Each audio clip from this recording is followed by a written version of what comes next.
तो चलिए आज की क्लास स्टार्ट करते हैं।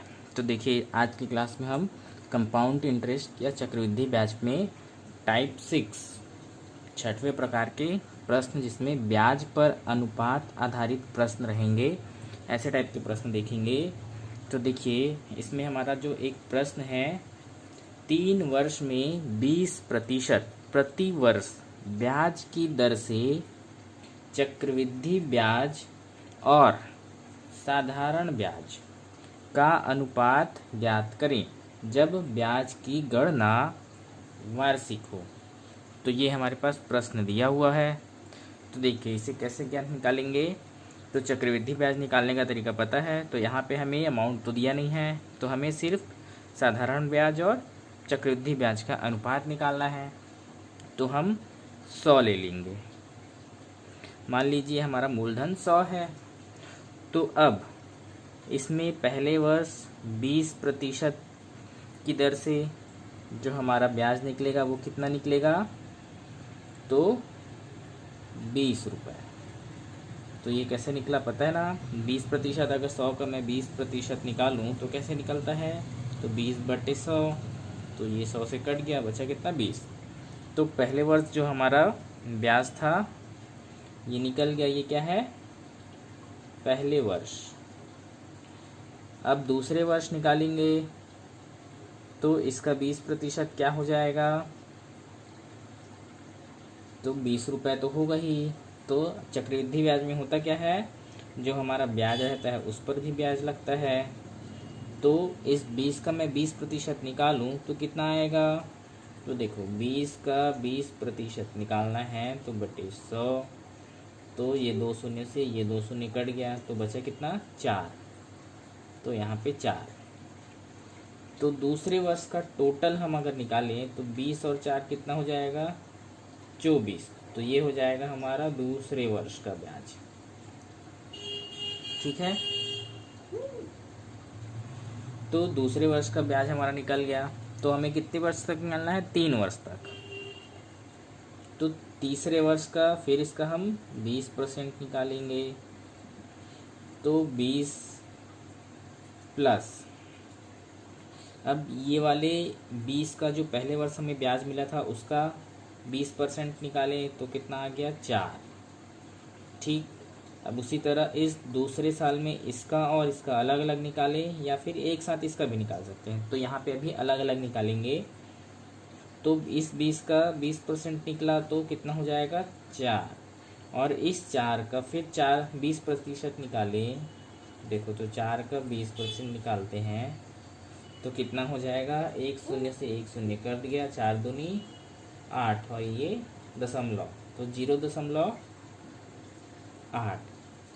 तो इस तरह से मेरे 3 साल का हमें चक्रवृद्धि ब्याज पता चल गया। ये तीसरे वर्ष का है। तीनों को अगर जोड़ देंगे तो हमारा 3 साल का टोटल ब्याज निकलेगा।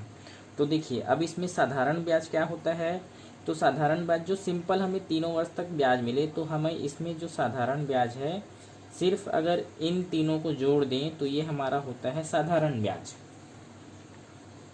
ठीक है। तो और अगर हम इस पूरे को जोड़ें तो ये हमारा पूरा जो होगा ये चक्रवृद्धि ब्याज हो जाएगा। 3 साल का ये पूरा चक्रवृद्धि ब्याज और ये 3 साल का सिर्फ साधारण ब्याज।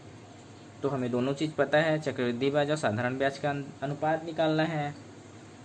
ठीक है।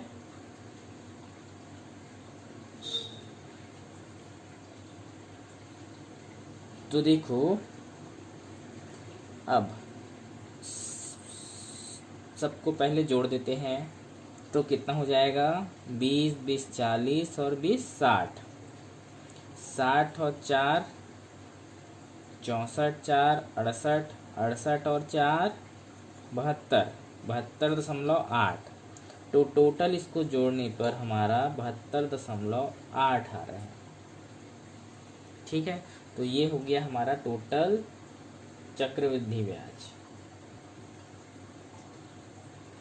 टोटल ये हमारा चक्रवृद्धि ब्याज है 100 रुपये का। तो साधारण ब्याज कितना हो जाएगा 20, 20, 40, 20, 60। सिर्फ इनको जोड़ना है, इनके ब्याज पे जो ब्याज मिला है उसको नहीं जोड़ना है। तो टोटल ये कितना हो गया, तो इसको टोटल करें तो ये हो गया 60। तो ये हमारा हो जाएगा साधारण ब्याज। तो चक्रवृद्धि ब्याज और साधारण ब्याज का अनुपात बोला है, तो ऊपर हमारा चक्रवृद्धि ब्याज, नीचे साधारण ब्याज। तो चक्रवृद्धि ब्याज कितना है, तो 72.8 बटे साधारण ब्याज 60। तो अगर ये कटता है तो काट दो, नहीं कटता है तो दशमलव हटा के यहाँ 0 कर सकते हैं। तो अब इसे काट भी सकते हैं। तो पहले 2 से काट देते हैं, तो 2 तिया 6, 2 छक्के 12, 2 चौक 8। तो कितना बचेगा यहाँ पे, 2 तिया 6, 2 शून्य 0। तो इतना आया। अब इसको भी काट देते हैं, तो 2 एकम 2, 2 अट्ठे 16, 2 चौक 8, 2 एकम 2, 2 पंचे 10, 2 शून्य 0। फिर ये भी कट गया। अब इसको और काट सकते हैं, 2 निया 18, 2 दूनी 4, 2 सत्ते 14, 2 पंचे 10। तो 92 डिवाइडेड बाई 75। तो ये हमारा निकल गया चक्रवृद्धि ब्याज और साधारण ब्याज का अनुपात। अब इससे ज़्यादा तो ये कटेगा नहीं, फिर दशमलव में आ जाएगा। तो इस तरह से अगर हमें चक्रवृद्धि ब्याज और साधारण ब्याज का अनुपात निकालने बोले तो इस तरह से डायरेक्ट निकाल सकते हैं। ठीक है, तो चलिए इसमें और एक टाइप के देखते हैं क्वेश्चन।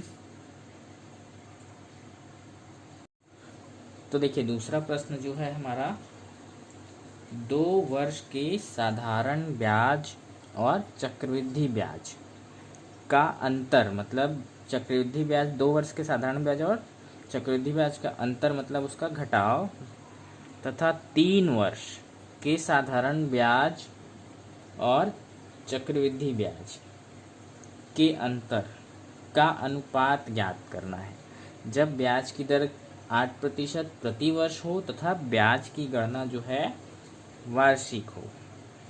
तो देखिए ये वाले प्रश्न कैसे बनेंगे। तो देखिए हमें इसमें मूलधन से कोई मतलब नहीं है। मूलधन हमारा जितना भी हो, मान लेते हैं इसके 8% प्रति वर्ष ब्याज की दर से हमारा पहले वर्ष का जो ब्याज है वो 100 रुपये है।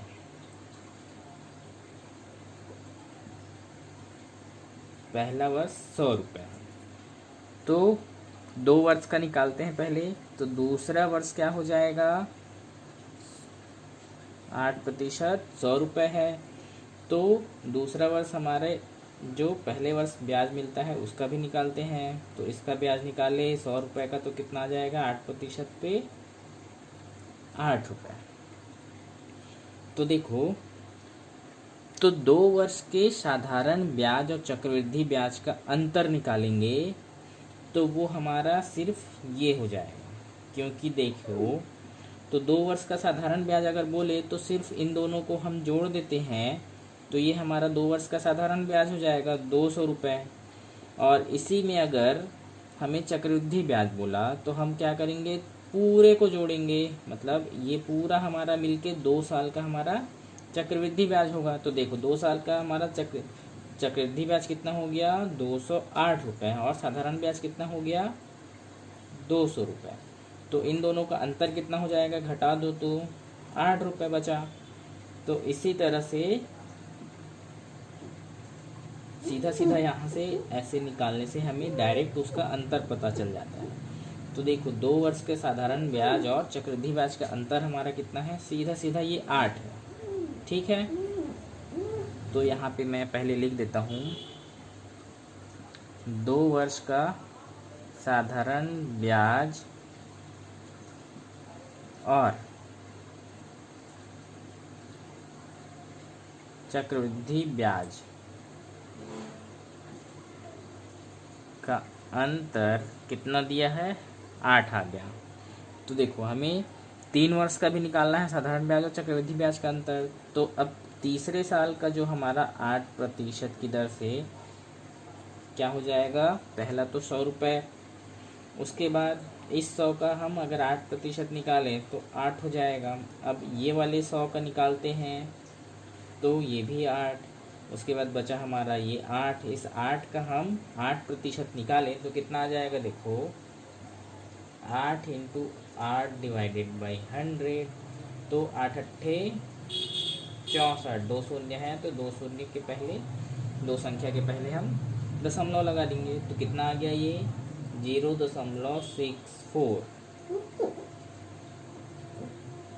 तो देखो, तो अब इन तीनों को जोड़ेंगे तो हमारा 3 वर्ष का चक्रवृद्धि ब्याज निकलेगा। और साधारण ब्याज हम सिर्फ जो मेन ब्याज है उसको जोड़े तो हमारा साधारण ब्याज निकल गया। तो 3 वर्ष के साधारण ब्याज और चक्रवृद्धि ब्याज का हमारा अंतर क्या होगा, तो ये तीनों, सिर्फ इतने को हम जोड़ देंगे तो हमारा 3 वर्ष का सीधे सीधे हमें साधारण ब्याज और चक्रवृद्धि ब्याज का अंतर पता चल जाएगा। ठीक है, तो इसको जोड़ देते हैं तो 8 8 दूनी 16 8 24, 24.64। तो ये निकल गया हमारा 3 वर्ष का साधारण ब्याज और चक्रवृद्धि ब्याज का अंतर।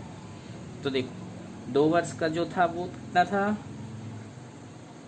2 वर्ष का 8 है बटे 3 वर्ष का, तो कितना हो जाएगा 24.64। तो अब अगर ये कटता है तो काट दो, नहीं कटता तो कोई ज़रूरत नहीं है। तो देखो 2 दशमलव हटा के हम 2 शून्य लगा देते हैं। तो अब इसे काट देते हैं तो एक बार में 8 एक कम, 8 या 24 शून्य, 8 अट्ठे 64। ठीक, ये भी कट गया तो ये फिर से कट जाएगा। तो देखो अब हम 2 से काट देते हैं, 2 से 50 बार में ये गया, 2 एक कम 2, 2 पंच 10, 2 चौक 8 और कटेगा 2 पच्चीसम, 2 सत्ते, ये 2 सत्ते 14, 2 सत्ते 14। तो कितना आ गया हमारा 25/77। तो 2 वर्ष के चक्रवृद्धि ब्याज और 3 वर्ष के साधारण ब्याज और चक्रवृद्धि ब्याज के अंतर का जो अनुपात है वो हो जाएगा हमारा 25/77।